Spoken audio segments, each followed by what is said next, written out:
Bonjour Benjamin Blanchard, merci d'être avec nous ce matin. Bonjour Adèle Rosner. Je rappelle que vous êtes directeur général de SOS Chrétiens d'Orient.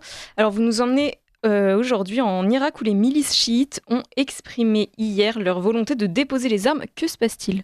Alors ces milices chiites pro-iraniennes ont été créées en 2014. Donc souvenez-vous, en 2014, l'armée irakienne et toutes les forces de sécurité irakiennes s'effondraient devant Daesh qui était arrivé aux portes de Bagdad. Le gouvernement de l'époque de Nouri al-Maliki, qui jouait habilement entre les États-Unis et l'Iran, a alors créé ces milices populaires, ces unités de mobilisation populaire, largement soutenues par l'Iran, pour profiter de l'émoi des populations chiites contre Daesh, donc Daesh qui est un groupe sunnite et qui évidemment prenait comme première victime et qui massacrait en tout premier les chiites et qui en fait s'était soulevé contre la mainmise des chiites sur l'Irak depuis le renversement de Saddam Hussein par les Américains. Et donc pendant cette seconde guerre civile irakienne, ces milices chiites ont été largement armées tant par le gouvernement irakien que par l'étranger, par les forces de la coalition, pour en fait suppléer les forces gouvernementales qui étaient en grande difficulté.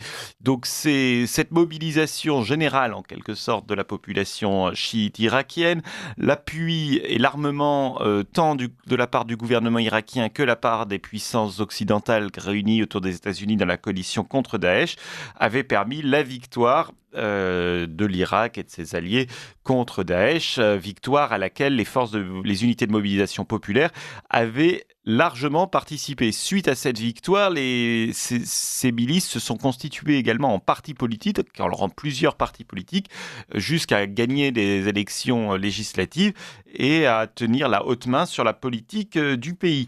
Et en fait, tout cela a correspondu à un pays mis en coupe réglée. Alors on est passé d'une espèce de condominium américano-iranien à une colonie iranienne, puisque ces dernières années, depuis la victoire contre Daesh, l'Irak était littéralement mis en coupe réglée par l'Iran. Je vais y arriver.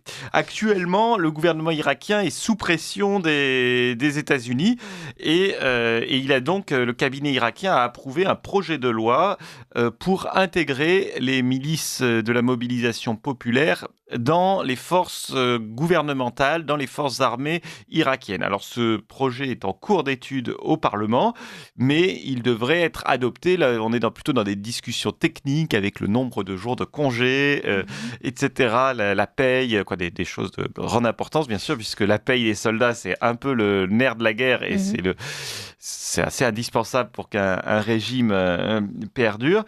Mais hier, grande surprise, on a vu un communiqué de presse de ces milices de l'unité de mobilisation populaire, donc ces milices chiites pro-iraniennes, qui ont exprimé leur intention de déposer les armes. Alors pourquoi cela ? Est-ce que c'est spontané ? D'un coup, elles sont devenues adeptes de la paix, de la concorde, etc.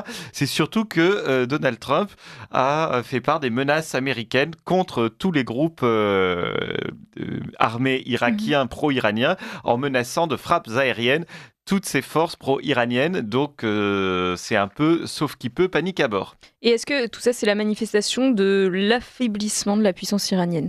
Et oui, on a vu que l'année 2024 a été une annus horribilis pour l'Iran, une année noire, avec d'abord la défaite du Hezbollah, donc ce parti libanais chiite pro-iranien au Liban, avec la mort de son chef emblématique qui était là depuis des décennies, Hassan Nasrallah, puis ensuite la fin de son allié syrien avec le renversement rapide en une semaine de Bachar el-Assad, et donc l'expulsion des forces iraniennes et pro-iraniennes de la Syrie, et puis enfin l'élection de Donald Trump qui fait peser une pression maximale sur l'Iran. J'étais moi-même en Irak il y a 3 semaines et j'ai pu constater que d'un coup le pays commençait à respirer, et il y avait des checkpoints qui existaient auparavant qu'on ne voyait plus, des contrôles qu'on voyait qui n'existait plus, et tout d'un coup, les gens étaient saisis d'une vague d'optimisme, et ça, c'était clairement un signe de l'affaiblissement de ces milices chiites pro-iraniennes. Et en une minute hier, c'était un jour donc de négociations intenses.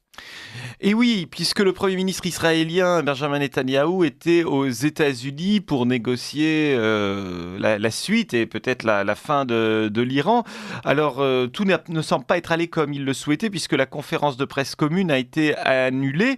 Après, Donald Trump a annoncé des négociations directes avec l'Iran. L'Iran a immédiatement nié. Alors, c'est toujours un peu compliqué de savoir ce qui est vrai ou pas.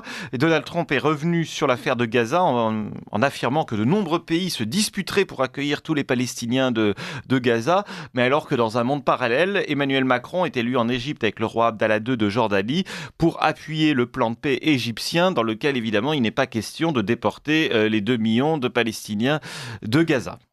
Donc un sujet bien complexe, encore une fois. Merci beaucoup Benjamin Blanchard d'avoir été avec nous ce matin. Alors la semaine prochaine, la matinale sera en pause, mais on vous retrouvera la semaine d'après. Merci beaucoup.